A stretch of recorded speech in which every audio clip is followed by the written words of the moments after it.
Jalan-jalan ke Borobudur. Tahu. Jadi lupa Pak Menteri digituin. Saya di PHK, lapangan kerja tidak ada, dan saya nggak memiliki mata pencarian lagi.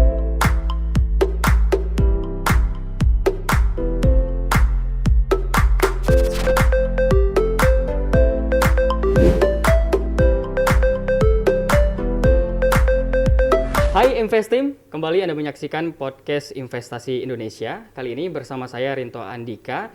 Dan tentunya episode kali ini kita akan membahas mengenai investasi tapi dari sudut pandang ekonomi kreatif.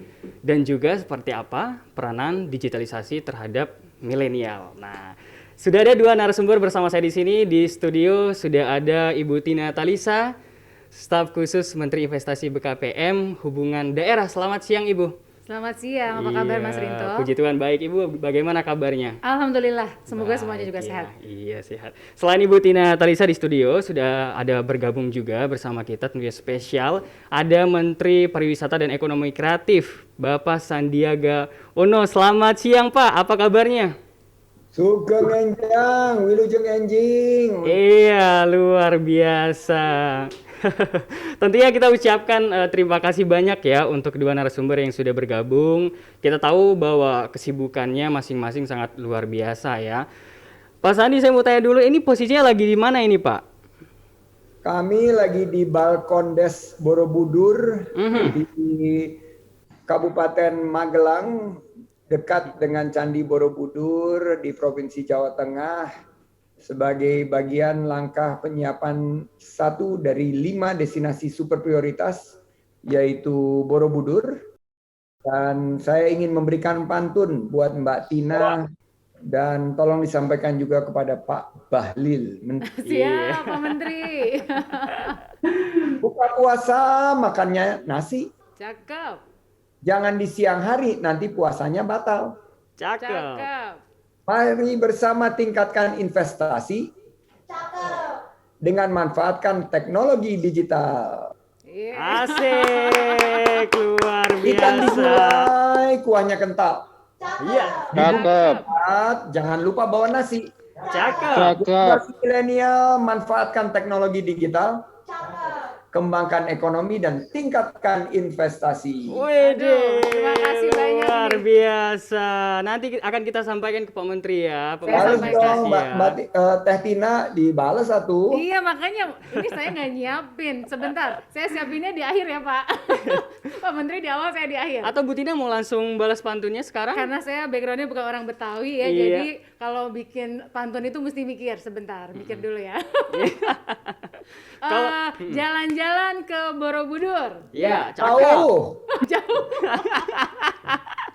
Jadi lupa Pak Menteri digituin. Saya ulangi ya. Iya. Jalan-jalan ke Borobudur. Cakep. Jangan lupa bawa cemilan yang banyak. Cakep.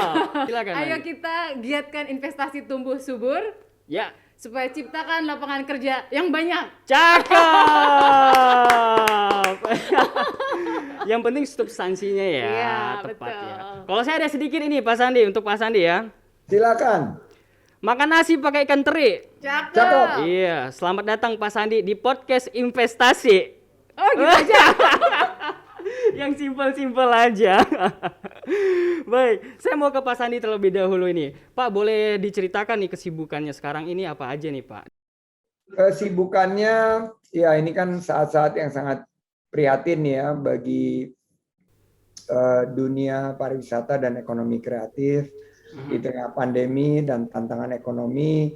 Jadi saya membagi 3 platform yang lagi kita kembangkan, yaitu inovasi, adaptasi, dan kolaborasi. Jadi Presiden Jokowi menugaskan untuk menyiapkan sektor pariwisata dan ekonomi kreatif yang bertumpu pada bertahannya sektor ini, survival, tapi juga penyiapan untuk mengambil peluang, revival, dan bagaimana kita bisa mencetak pemenang, thrival. Jadi ada 5 destinasi super prioritas yang di belakang saya, mulai dari Borobudur, Mandalika, Likupang, Danau Toba, dan Labuan Bajo yang kita siapkan secara 360, dan kita karena sektor ini sangat-sangat tertekan, Bali terutama, kita ingin lakukan dalam nafas 3G. 3G ini adalah gercep, G yang pertama, gerak cepat, geber, gerak bersama. Makanya saya dan Pak Menteri Investasi sekarang lagi menggagas percepatan beberapa investasi yang bisa kita lakukan di tengah pandemi, khususnya di sektor pariwisata yang berkualitas dan berkelanjutan lingkungan. Dan terakhir adalah gaspol. G yang terakhir adalah gaspol, garap semua potensi untuk bertahan, terutama dari segi lapangan kerja. Pantunnya Tina tadi mengharuskan kita mencetak lapangan kerja yang banyak, karena ada 34 juta lapangan kerja yang bergantung di sektor pariwisata dan ekonomi kreatif. Ini kita harus tebarkan motivasi dan semangat.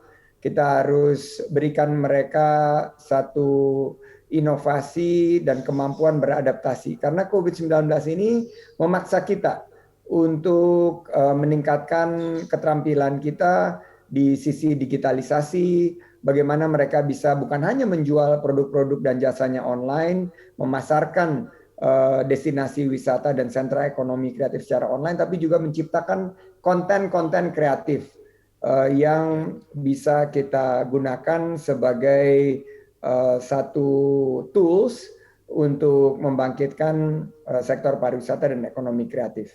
Iya, sangat luar biasa ya Pak ya. Kita pun melihat dari sosial media Pak Sandi pun sering mempromosikan secara langsung ya, turun ke berbagai daerah di Nusantara mempromosikan langsung pariwisata untuk pemulihan ekonomi Indonesia.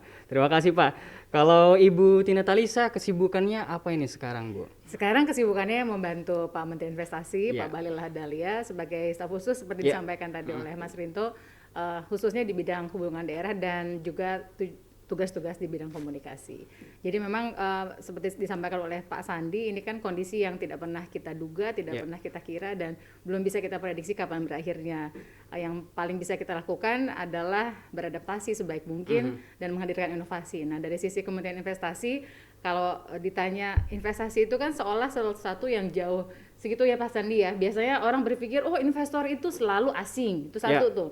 Salah kaprah pertama adalah dianggap investasi itu adalah asing. Yang kedua, investor itu selalu besar gitu. Padahal dalam kacamata kami, Pak Bahlil, Pak Menteri selalu menyampaikan bahwa investasi itu kalau dari sisi sumber memang ada PMA, PMDN dari luar negeri dan dari dalam negeri. Tapi dalam konteks skala ada usaha besar dan jangan lupa ada UMKM. Jadi dalam pandangan pemerintah yang disebut investasi itu bukan hanya yang besar-besar, bukan hanya yang asing. Tidak ada karpet merah bagi kelompok tertentu, semuanya karpet merah bagi pemerintah. Dan kita sangat senang bahkan di era pandemi ini Pak Sandi, kita terpukul betul-betul di 3 bulan pertama. Pada saat bulan Maret, April, Mei, Juni, tapi di triwulan ketiga kita bisa lihat dari data permohonan nomor induk berusaha. Jadi NIB itu sudah mulai melesat untuk usaha mikro kecil itu dari mulai bulan Juli. Artinya inilah memang luar biasanya UMKM di Indonesia Pak Sandi ya. Sudah terbukti dalam berbagai kondisi bahwa setiap ada sesuatu yang memukul maka bisa bertahan dan kemudian bangkit. Dan itu yang kita harapkan. Kalau ditanya milenial bisa apa? Bisa banget banyak hal.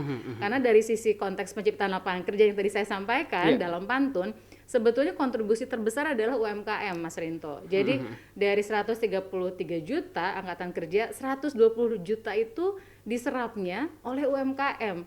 Jadi investor itu adalah yang menciptakan lapangan kerja. 1, 2, 3, 10 itu adalah investor. Jadi bagi kami ini adalah sebuah aura positif dari para pelaku usaha yang dalam kondisi yang super berat ini, super unpredictable ini, tapi bisa mencari celah, mencari cara untuk sama-sama kita berjuang. Dan tadi Pak Sandi menyebutkan kan, ini kalau saya lihat Pak Sandi ini apa ya, ngelihat dari jauh tapi ngiri gitu ya, keliling terus ke tempat wisata.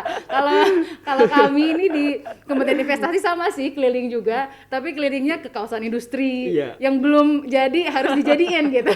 Jadi sesekali kita harus saling kolaborasi dengan Pak Sandi semakin erat. Tadi juga disampaikan oleh Pak Menparekraf bahwa memang kami juga di Kementerian Investasi menyusun peta peluang investasi. Jadi supaya ke depan itu diantaranya bisa menyusun peluang investasi di sektor pariwisata. Jadi kemarin baru melakukan rakor dan setiap provinsi itu kan beda-beda ya keunggulannya. Ada keunggulannya sumber daya alam, ada keunggulannya juga misalnya di sektor yang berbeda. Jadi memang harapannya di berbagai sisi yuk kita keroyokin dalam tanda yang positif ya, supaya kita bisa punya cara-cara kreatif dan inovatif untuk bangkit.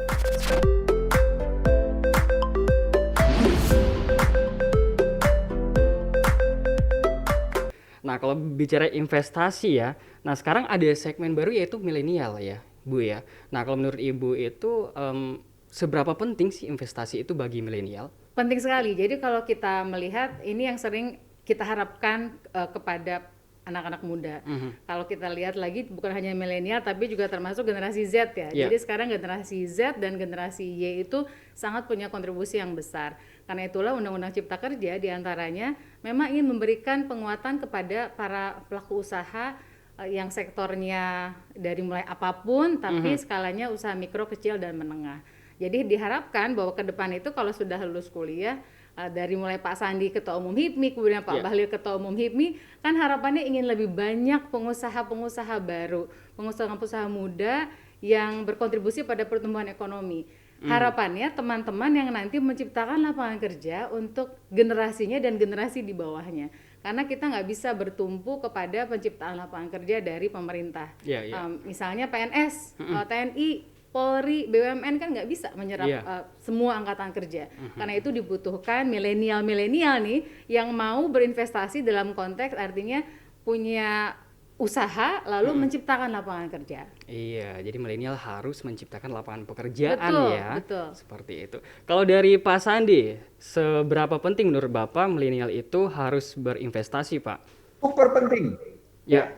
Dan saya ini boleh cerita ya bahwa saya menjadi pengusaha secara accidental atau kecelakaan. Jadi saya di PHK dan setelah di PHK betul-betul mengalami satu periode yang berat karena di saat krisis moneter waktu itu tahun 97 lapangan kerja tidak ada dan saya nggak memiliki mata pencarian. Akhirnya saya memulai usaha ini di bidang konsultan keuangan dan konsultan investasi karena kebetulan dulu waktu saya sekolah dan berkarir itu di bidang investasi dan keuangan. Nah, setelah saya menjalankan bisnis di bidang investasi dan keuangan, saya melihat bahwa generasi muda, para pengusaha-pengusaha pemula, pelaku ekonomi baru itu harus mampu untuk menghadirkan yang kita sebut sebagai upward mobility. Jadi ada peningkatan dan peningkatan itu hanya bisa kita dapatkan kalau kita memiliki investasi. Nah, saya melihat pengusaha-pengusaha yang sukses ya termasuk Pak Bahlil, termasuk beberapa rekan-rekan saya baik yang sekarang istiqomah di dunia usaha maupun yang sekarang lagi tugas di pemerintahan atau tugas di pelayanan publik itu memiliki investasi-investasi beragam. Tapi rata-rata investasinya tuh di sektor-sektor yang memiliki masa depan. Nah, saya ingin berpesan. Kebetulan saya sekarang di Borobudur. Portfolio investasi itu juga harus beragam sesuai dengan keindonesiaan kita. Jadi generasi muda milenial punya portfolio di sektor maupun di geografi yang berbeda. Pertama, sektor-sektor yang menurut saya sangat menjanjikan tentunya adalah sektor digitalisasi. Ini unstoppable trend. Saya selalu bilang bahwa investasi itu kita jangan hanya mengikuti tren, tapi kita harus menciptakan tren-tren baru. Ini ada 3 tren baru yang sekarang sudah mulai melakukan satu transformasi dari segi ekonomi dunia pasca pandemi. Pertama, tren digitalisasi. Ini unstoppable. Semua nanti dari kehidupan kita secara 360 derajat itu ada di digitalisasi. Kedua adalah sustainability, keberlanjutan lingkungan. bagaimana kendaraan itu ke depan adalah kendaraan listrik, energi kita adalah energi baru terbarukan, pengelolaan sampah itu secara sirkular, air itu dijaga penggunaannya, energi itu dihemat, dan lain sebagainya. Itu yang kedua. Yang ketiga, yang sangat menarik ini adalah di bidang longevity atau kesehatan. Kesehatan secara di mana sekarang kalau kita lihat demografi kita bergerak dari demografi yang bonus demografi menuju demografi yang dewasa dan demografi yang berkarakteristik silver economy. Ini merupakan tren tersendiri. Jadi disebut sebagai longevity. Bagaimana umur panjang ini bisa juga dengan gaya hidup sehat dan kita bisa mempromosikan dan mencegah penyakit-penyakit termasuk pandemi yang ini. Jadi ini ada 3 peluang investasi yang teman-teman milenial dan generasi Z harus segera ambil sehingga bisa mengambil peluang di tengah pandemi ini untuk menjadi pemenang di masa datang. Iya, terima kasih Pak. Dan ini Pak, kalau kita berbicara investasi ya, Ibu Tina juga ya, dulu kalau kita ingin berinvestasi mungkin harus datang ke bank mungkin ataupun ke toko emas gitu ya. Dan muncul tren baru seperti yang dikatakan oleh Pak Sandi, ada digitalisasi investasi. Nah, kira-kira apa sih pengertian sebenarnya dari digitalisasi investasi ini, Pak Sandi? Nah, kalau saya dulu di awal saya berinvestasi itu fokus di 3 pilar. Pilar pertama, Indonesia negara yang kaya raya, punya sumber daya alam yang melimpah, tapi juga punya sumber daya manusia yang mumpuni. Jadi semua sumber daya alam kita harus lakukan proses nilai tambah sehingga kita bisa mengekspor, membuka lapangan kerja, dan menciptakan ekonomi yang kuat. Yang kedua, kita membangun infrastruktur. Nah, milenial melihat bahwa infrastruktur itu bukan hanya yang bisa dilihat mata. Jadi seperti jembatan, pelabuhan, tapi juga infrastruktur digital maupun infrastruktur yang kami sebut sebagai soft infrastructure atau infrastruktur yang berkaitan dengan sumber daya manusia, kreativitas, inovasi, dan lain sebagainya. Dan terakhir, menurut saya yang akan sangat menjadi sektor yang tetap diperlukan, terutama di tengah pandemi, adalah yang berkaitan dengan consumer goods dan services atau barang-barang konsumsi sehari-hari, bahan-bahan kebutuhan pokok, pangan, energi, kita lihat dari pakaian yang kita pakai. Nah, ini adalah pilihan investasi yang semakin beragam. Saya ingatkan para milenial, membeli aset atau berinvestasi atau penanaman modal itu bukan hanya secara pasif, tapi kita melihat nilai di masa depan. Bagaimana milenial ini di masa produktif sudah mulai. Jadi kan banyaknya milenial ini senangnya belanja, traveling, terus akhirnya pada saat mereka sudah masuk usia 40, kok saya nggak punya apa-apa.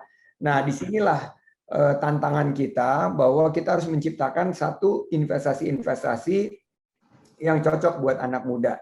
Apa investasi yang cocok buat anak muda adalah yang paling banyak prospeknya di masa datang melalui investasi, bisa pasar modal, bisa investasi aset, bisa investasi langsung, dan kita sesuaikan fasenya di mana.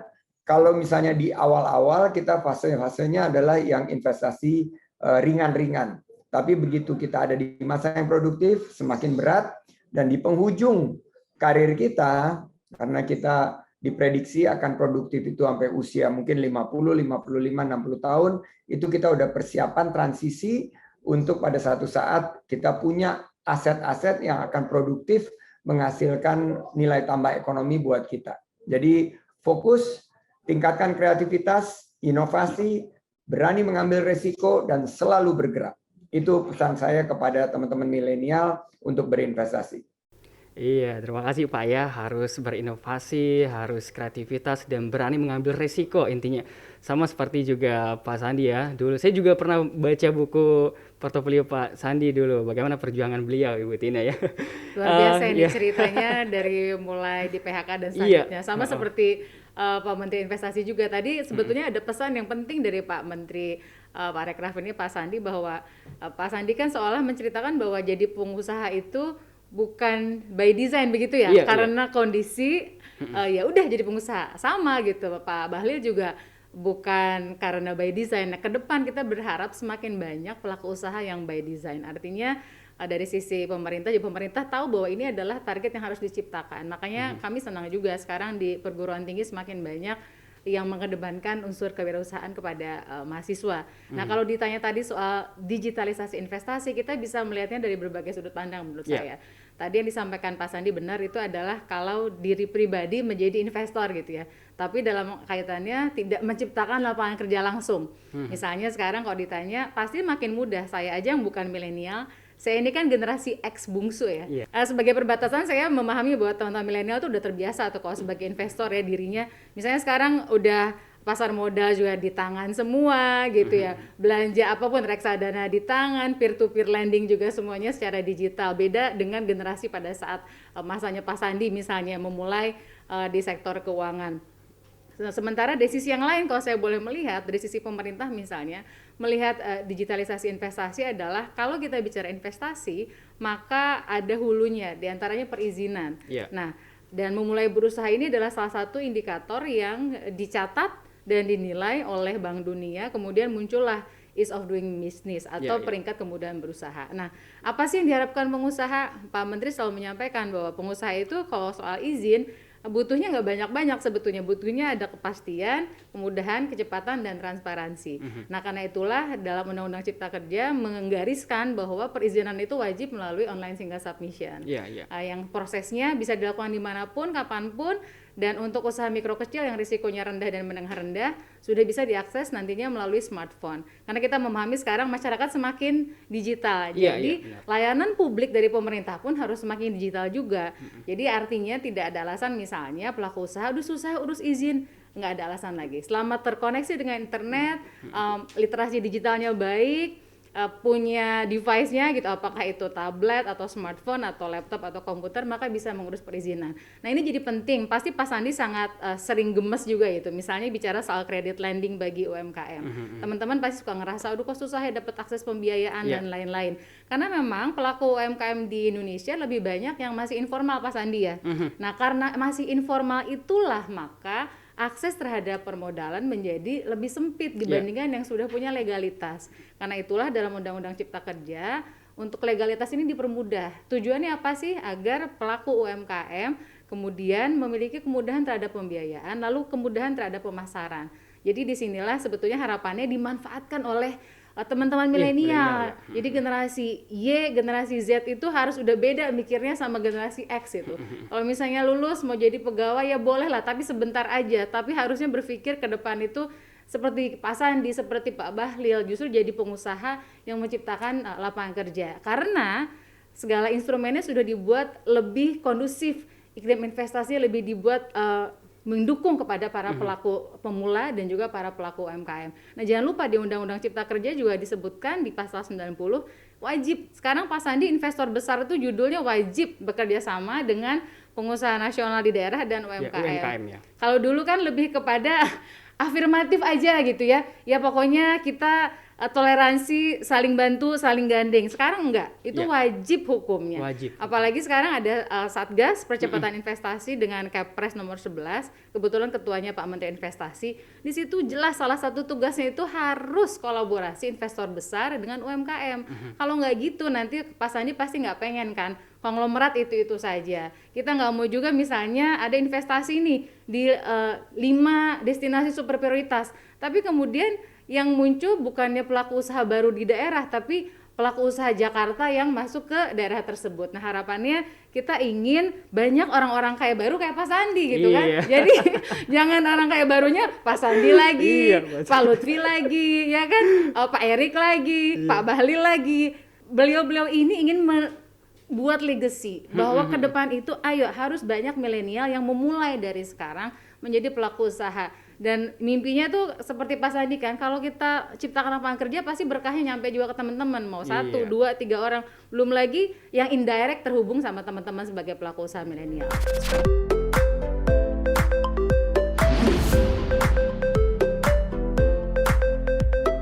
Ya, Ibu Tina, memang kalau kita melihat investasi, kita tegaskan sekali lagi, investasi itu izinnya sudah mudah gitu kan. Betul. Dan pemerintah berharap banyak milenial sekarang itu muncul sebagai Pak Sandi, Pak Bahlil seperti itu.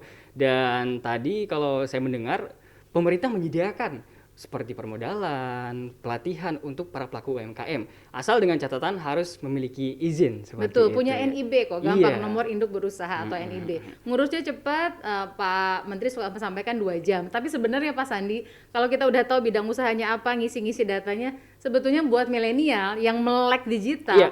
itu 30 menit selesai sebetulnya. Artinya literasi digitalisasi ini juga penting ya, karena Sangat. biar mereka menggunakan digitalisasi ini dengan baik seperti itu. Makanya pesan Pak Sandi betul sekali, digitalisasi itu unstoppable. Ya. Yang kita bayangkan baru terjadi 5-10 tahun ke depan, gara-gara pandemi ini kita jadi ketemu dalam kondisi yang lebih cepat gitu. Misalnya dalam kondisi virtual meeting, saya alhamdulillah sudah kenal dengan platform yang sekarang sering kita pakai ya, misalnya saya sebut merek, ada Google Meet, ada Zoom, ada M-Teams, itu saya udah kenal sebelum kondisi pandemi. Iya. Tapi begitu pandemi semuanya menjadi bergerak ke arah sana. Nah, soal kesehatan juga saya sepakat. Jadi teman-teman pelaku usaha harus melihat bukan yang tren saat ini, tapi melihat ke depan apa yang nafasnya panjang begitu. Bahkan sekarang beberapa rekan saya yang dokter itu mengambil spesialisnya Pak Menteri geriatri. Jadi geriatri itu adalah untuk kesehatan-kesehatan di usia manula. Karena kita tahu bahwa sekarang usia semakin panjang, angka harapan hidupnya, sehingga kita harus mikirin nih gimana grow old gracefully gitu ya. Jadi kita semakin tua tapi tetap sehat, bugar, bisa produktif dalam tataran usianya. Nah, itu bisa jadi peluang usaha bagi teman-teman milenial. Ya, artinya harus dituntut milenial itu kreativitas dan inovasinya itu harus dituntut benar-benar ya Ibu ya. Ya, saya mau ke Pak Sandi lagi. Pak, sebagai Menteri Pariwisata dan Ekonomi Kreatif, kira-kira seperti apa sih untuk kita mendorong milenial ini untuk bisa meningkatkan investasi dari sektor ekonomi digital dan juga sektor industri kreatif, Pak? Oke, saya bicaranya sih yang konkret-konkret aja, dan karena saya dulu di dunia usaha juga ngerasakan bahwa kalau kita memberikan satu informasi atau inspirasi kepada milenial itu semua harus yang otentik, harus yang dekat dengan mereka, relevan dan bisa jadi buah bibir. Misalnya ini nih, saya lagi minum dawet, nih cendol dawet. Aduh, mau Pak Sandi. Seger banget, seger Aduh, banget mau. di Balkon Des Borobudur. Nah, saya punya pengalaman mementori salah satu pengusaha cendol yang naik digitalisasi, dan sekarang Healthy Cendol, dia jadi cendolnya dia buat dengan dawetnya atau cendolnya itu dari rumput laut, jadi sehat. Terus santannya bukan dari kelapa tapi dari almond. Terus gulanya sehat dari gula aren. Nah, sekarang dia sudah membuat sistem franchising, ini Healthy Cendol 18 mereknya, dan udah ada di beberapa kota di Indonesia. Yang tadinya hanya jual 300-400 botol, per hari ini sudah 20.000 botol. Nah, ini adalah investasi yang menurut saya cocok banget, karena di tengah-tengah perubahan global ada kearifan lokal kita, dan kita bisa mendorong nih di ekonomi kreatif misalnya. Ada 17 subsektor. Nah, 17 subsektor ini kita bisa jadi pengusahanya atau murni jadi investor, karena si Healthy Cendol 18 ini menawarkan investasi misalnya di daerahnya. Jika kita ingin berinvestasi, berapa itu ditawarkan dalam bentuk kolaborasi. Nah, ada 13 jenis usaha pariwisata. Jadi kalau 17 ekonomi kreatif nih, 17 subsektornya, kalau di pariwisata ada 13. Jadi 17 itu beragam. Ada aplikasi, ada animasi, ada food, kuliner ya. Jadi food and drinks and beverage.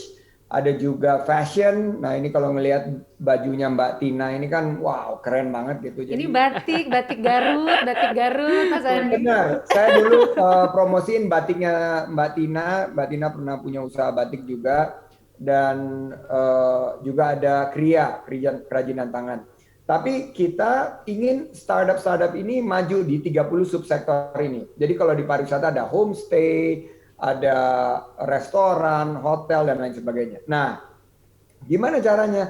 Pemerintah hadir dengan konsep sebagai fasilitator. Kita nggak bisa jadi investor, karena investornya harusnya masyarakat.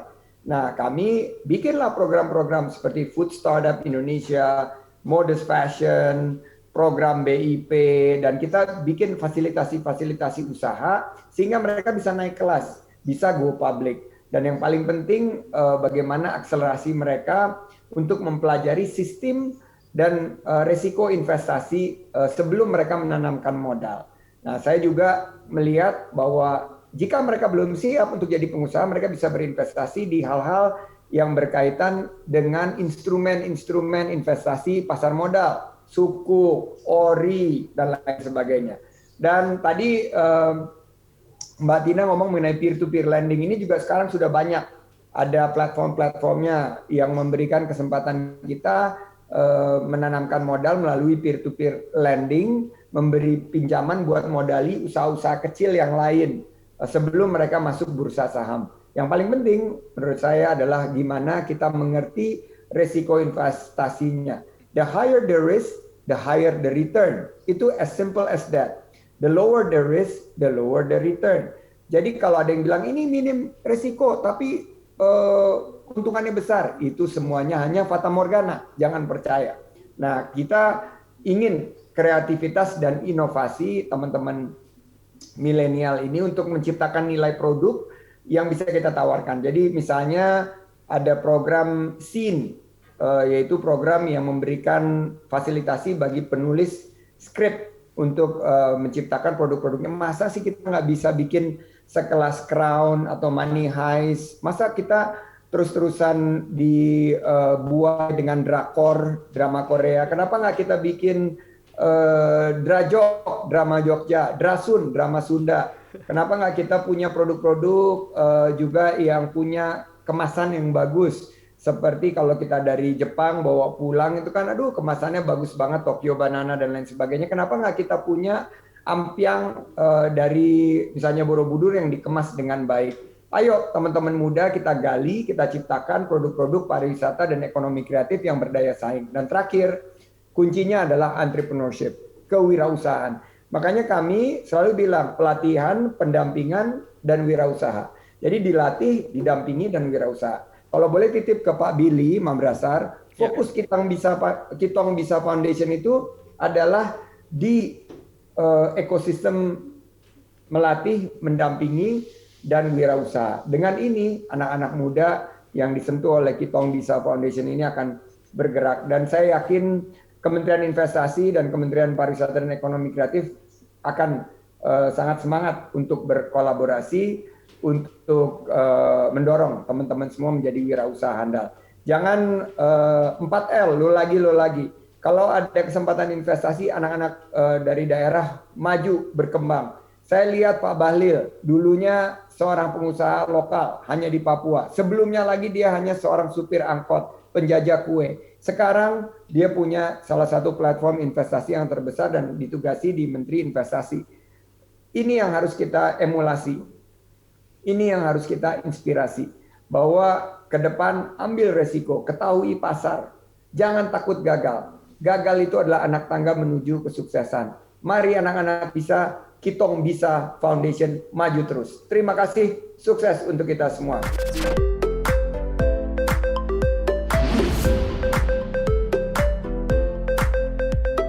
Iya, Iya. Makasih banyak Pak Sandi.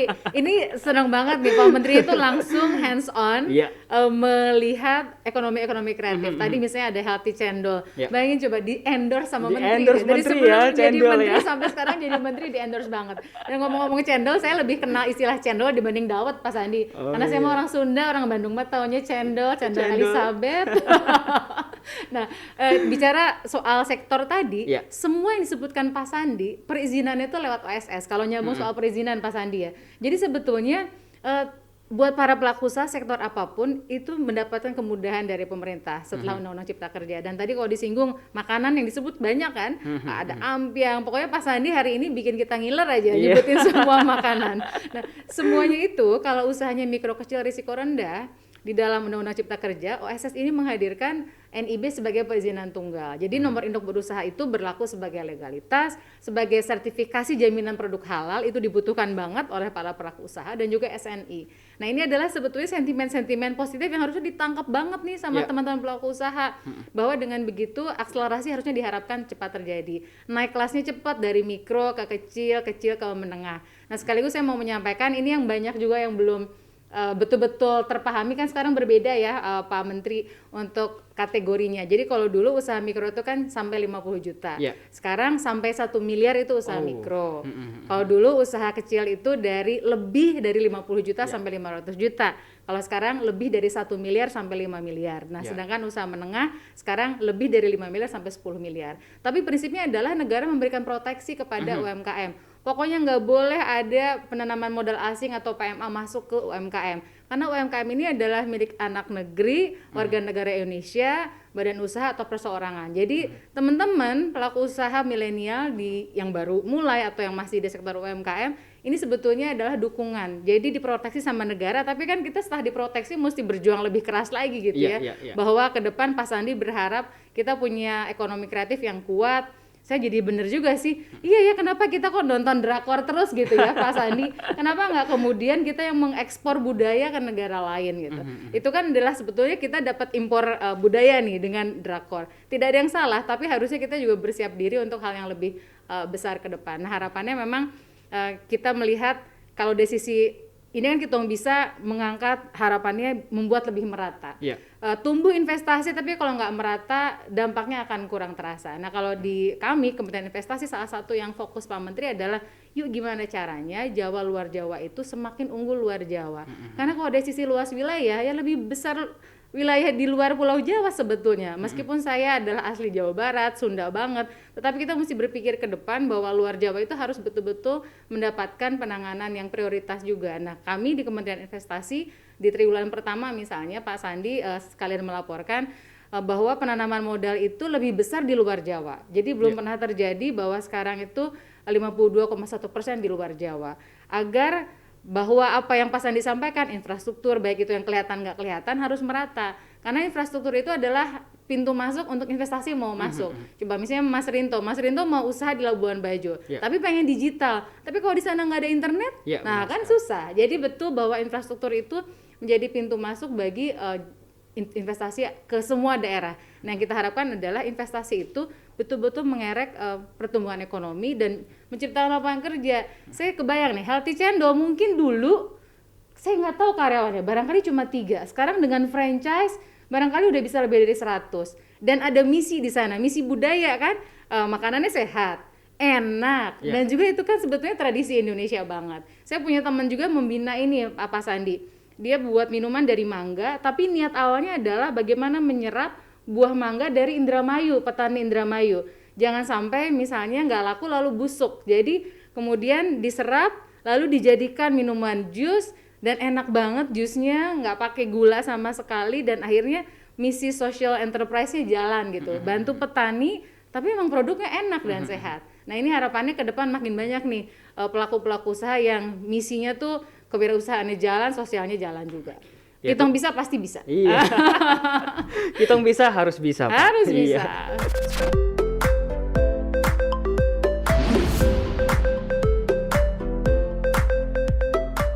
Jadi memang kalau untuk hitung bisa, kita memang selalu mengedepankan, memprioritaskan ya bagaimana infrastruktur sampai kepada investasi itu merata di seluruh Indonesia ya. Lewat langkah-langkah seperti inilah kita ingin anak-anak di Indonesia Timur juga andil juga dalam meningkat atau mendorongkan investasi di Indonesia ini. Nah, kalau kita bicara tentang investasi, kita juga tidak terlepas dengan harus ada jiwa entrepreneurship ya di dalam itu ya Ibu ya. Kalau menurut Ibu Tina Talisa, apa sih kira-kira tips atau cara nilai-nilai seperti apa yang harus ditanamkan agar jiwa entrepreneurship untuk para milenial ini lebih apa ya, bisa kita katakan bisa menciptakan inovasi-inovasi baru dalam dunia wirausaha. Tadi Pak Sandi udah menyampaikan dengan clear banyak hal menurut saya. Dari mulai harus kreatif, berani ambil risiko. Karena kalau mau jadi pengusaha nggak mau ambil risiko, jangan jadi pengusaha gitu ya Pak Sandi ya. Karena pengusaha itu harus mau untuk ambil risiko juga. Dan jangan lupa memanfaatkan apa yang dimiliki. Artinya sekarang kan teman-teman punya kemudahan. Jadi saya sering mengatakan smartphone itu kan smart kalau yang pakainya smart people gitu ya. Jadi smartphone itu harus dimanfaatkan oleh smart people agar menghasilkan hal-hal yang pintar gitu. Nah, itu sebetulnya jadi tools yang teman-teman punya sekarang, berbeda dengan kondisi Pak Sandi awal jadi pengusaha, Pak Bahlil jadi pengusaha yang harusnya dioptimalkan. Jadi jangan lupa kolaborasi juga karena sekarang itu kan semangatnya adalah kolaborasi begitu. Jadi teman-teman harus memandang itu sebagai sebuah modal yang kuat. Di antara modal misalnya ya knowledge-nya, skill atau attitude, menurut saya semuanya itu yang paling kuat akhirnya attitude-nya, semangat pantang menyerahnya, kemudian harus kepo yang positif ya, rasa ingin tahu yang besar terhadap hal yang baik untuk usahanya. Jadi itu beberapa yang bisa saya sampaikan. Iya, terima kasih ya Ibu Tina ya. Ya, untuk saya kembali lagi ke Pak Sandi, Pak Menteri. Ini Pak, kalau sekarang ini kan kita berbicara tentang investasi digital atau digitalisasi investasi ya. Kira-kira apa sih tantangan atau peluang digitalisasi investasi bagi milenial, dan juga apa sih langkah pemerintah untuk mengoptimalkan digitalisasi investasi ini, terlebih khusus lagi untuk para milenial di Indonesia Timur ya, dan juga di seluruh Indonesia. Silakan Pak. Pertama gini, kita kan di rumah aja nih sekarang karena PPKM skala mikro. Aku kebetulan lagi work from Magelang, jadi kita nggak bergerak, nggak turunkan mobilitas. Biasanya saya sehari itu 12 titik, sekarang 0 titik karena cuma di Magelang nggak bergerak. Nah, kita punya 2 social media yang kita gunakan untuk promosi destinasi wisata dan produk-produk ekonomi kreatif kita. Dan saya minta tugas pertama Kitong Bisa Foundation itu bisa bantu, masa dari 34 juta masyarakat pelaku ekonomi kreatif, Pesona ID_travel itu followernya belum 400.000. Jadi saya ingin teman-teman di Indonesia Timur ikut nge-tag Pesona ID_travel itu bukan account pribadi saya, tapi account pribadi milik Indonesia. Account milik Indonesia untuk mempromosikan pariwisata dan ekonomi kreatifnya. Jadi itu harus paling tidak dalam 2 minggu ke depan naik followernya jadi 500.000. Dengan itu kita bisa buktikan bahwa teman-teman pertama aware dulu nih tentang pariwisata dan ekonomi kreatif. Yang kedua, di Kementerian Investasi sekarang udah ada yang semuanya perizinan yang dipermudah. Ada yang namanya OSS. Jadi udah nggak ada lagi tuh izin-izin yang jelimet, ruwet, mumet, pokoknya yang bikin pusing dan lain sebagainya. Semuanya sekarang sudah difasilitasi, terutama pariwisata dan ekonomi kreatif. Jadi kami juga ada website yang kita gunakan, Instagram kemenparekraf.ri, ada TikTok, ada YouTube yang kita ingin dorong sehingga potensi investasi di ekonomi kreatif yang 17 subsektor, terus pariwisata yang 13 subsektor itu terpetakan. Silakan teman-teman di Indonesia Timur, karena Indonesia Timur itu kaya raya. Pertama, destinasinya beragam dan daya tarik wisatanya luar biasa. Terus generasi mudanya keren-keren banget, kayak Billy dan teman-teman lain ini bisa membantu untuk mempromosikan investasi dan pengembangan pariwisata dan ekonomi kreatif. Saya ingin men-challenge bahwa mari kita lahirkan entrepreneur-entrepreneur muda. Pelajari resiko dari usaha, tapi kita berani mengambil resiko karena jangan jadi kaum rebahan, tapi jadilah agen perubahan. Saya ini usaha dari betul-betul nol. Saya hanya bertiga dengan kawan saya memulai usaha. Kami tidak memiliki kemewahan dari segi modal yang besar, koneksi yang banyak, tapi kami memiliki pada saat itu satu niat yang sangat kental, ingin keindependenan atau kemandirian secara finansial. Nah, kali ini di tengah pandemi, ayo Kitong Bisa Foundation mengajak melahirkan entrepreneur-entrepreneur, dorong investasi melalui sektor ekonomi digital yang sangat luas. Saya kenal teman-teman pengusaha yang baru mulai usahanya 5 tahun lalu, sekarang usahanya udah hampir menyamai usaha saya yang saya mulai 25 tahun yang lalu. Amazing! Saya melihat begitu banyak peluang yang hadir di tengah kita. Nadim waktu mulai Gojek, itu tahun 2009-2010, saya ikut melihatnya. Dan saya tidak membayangkan bahwa itu menjadi sebuah perusahaan yang nilainya 40 miliar US dollar. Saya ketemu sama William jauh sebelum Tokopedia seperti sekarang. Saya juga ketemu sama rekan-rekan yang lain. Tapi saya nggak membayangkan bahwa peluang itu sangat besar ada di depan mata kita. Mari sama-sama kita ambil peluangnya, jangan jadi penonton, jadilah pemain, dan jadilah anak-anak muda di Indonesia Timur yang jadi tuan rumah di negerinya sendiri. Sukses Kitong Bisa Foundation. Saya tutup dengan pantun, karena ini udah azan nih. Iya, Pak. Pantun boleh nggak? Silakan, Pak. Lihat si Jamal sedang sarapan Indomie. Cakep. Belum afdol kalau nggak lanjut ngopi. Cakep. Ayo generasi milenial semangat investasi di masa pandemi. Cakep. Pariwisata dan ekonomi kreatif bangkit kembali. Ya, wassalamualaikum warahmatullahi wabarakatuh. Sukses untuk Tina, hatur nuhun pisan. Ya. Sukses untuk Billy Mamberser dan Rinto. Terima kasih, Pak. Iya. Baik, luar biasa ya. Investim kita banyak sekali menerima informasi dan juga inspirasi untuk Investim semuanya untuk kita meningkatkan atau mendorong investasi di Indonesia lebih naik kelas lagi dan juga untuk pemulihan ekonomi nasional. Sekian podcast kita kali ini. Terima kasih juga untuk Bu Tina dan juga Pak Sandi atas waktunya. Kita tahu sangat luar biasa kesibukannya, tapi kesempatan kali ini sungguh memberikan kita semangat baru lagi untuk kaum milenial. Investim dengan kemajuan zaman saat ini, digitalisasi mempermudah dunia investasi. Diharapkan kaum milenial akan menjadi atau mengambil andil yang lebih besar lagi untuk meningkatkan atau mendorong investasi di Indonesia ini, khususnya di industri kreatif dan juga ekonomi digital. Investasi sudah lebih mudah tentunya. Saya Rinto Andika pamit undur diri. Terima kasih.